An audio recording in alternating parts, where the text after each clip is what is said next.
Anies makin kusut, koalisi Nasdem direcoki JK, ditolak Luhut.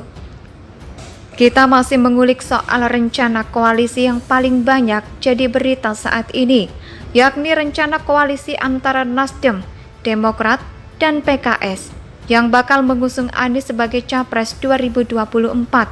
Koalisi yang penuh dengan pemeran kedekatan dan keakraban. Beberapa kali Anies dikelilingi oleh para elit partai politik.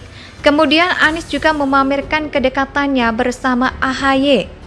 Pokoknya, tokoh-tokoh elit yang terkait dengan koalisi ini terlihat akrab dan hangat satu sama lain. Namun, hingga sekarang belum ada kepastian jadi setidaknya koalisi ini. Masalahnya, ada siapa yang bakal dipilih sebagai cawapres, ada tarik-menarik di sana. Padahal Nasdem sendiri sudah sangat ingin mendeklarasikan koalisi ini.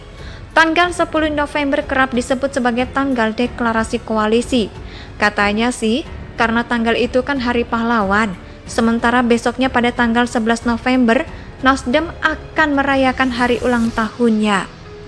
Pemilihan tanggal 10 November ini malah mengingatkan saya sama hari pulangnya Rizik Syihab ke Indonesia, yang waktu itu kayaknya sih sengaja dipaskan pada hari pahlawan.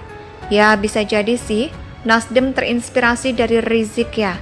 Kan otomatis sudah temenan ya dengan memilih Anies sebagai bakal capres.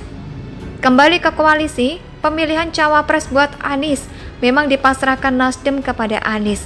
Tentu saja Anies berharap bahwa cawapresnya ini harus bisa multitasking ya. Jadi semacam kombinasi antara juru kampanye, wakil gubernur, dan TGUPP. Gitu kali ya. Harus bisa bikin Anies terlihat hebat dan bisa kerja. Anies nanti tinggal jalan ke sana sini sambil mendemonstrasikan keahliannya menata kata. Berat itu ya. Sampai-sampai nama AHY pun tidak disebut oleh Anies. Lawang di Pilkada DKI Jakarta, dulu saja AHY dikalahkan oleh Anies. Jadi Demokrat maunya AHY yang jadi cawapres. Sedangkan PKS akhirnya memilih Aher sebagai cawapres. Nasdem mencoba untuk menengahi dengan mengusulkan cawapres dari jalur luar partai. Bisa jadi karena Nasdem juga tahu bahwa baik AHY maupun Aher cukup sulit untuk memenuhi kriteria yang ditentukan Anies.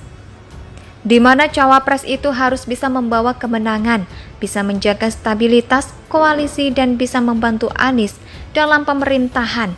Nah, itu tadi. Saya bilang kombinasi antara juru kampanye, wakil gubernur, dan TGUPP. Demokrat akhirnya tidak malu-malu lagi untuk bersikeras mengajukan AHY sebagai cawapres Anies. Awalnya terkesan malu-malu, karena Anies kan tidak pernah menyebut nama AHY ketika memaparkan soal kriteria cawapres. Tapi masa Demokrat nggak dikasih jabatan cawapres? Kan tanpa Demokrat, koalisi nggak bakal memenuhi syarat presidential threshold 20%. Soal dana, Demokrat pasti sanggup dong. Pengusungan capres atau cawapres memang butuh dana besar. Namun, Nasdem terkesan cuek dengan usulan Demokrat ini. Nasdem malah mengusulkan Luhut Binsar Panjaitan untuk jadi bakal cawapres Anies. Tentu usulan ini disertai Nasdem dengan pujian setinggi langit buat Luhut, yang dianggap paten sebagai pendamping Anies. Kalau AHY dibandingkan dengan Luhut, ya jauh dong. Mungkin itu juga cara Nasdem untuk meminta Demokrat dan AHY sadar diri. Artikel ini ditulis oleh Nina Nur di siward.com. Bagaimana menurut pendapat Anda?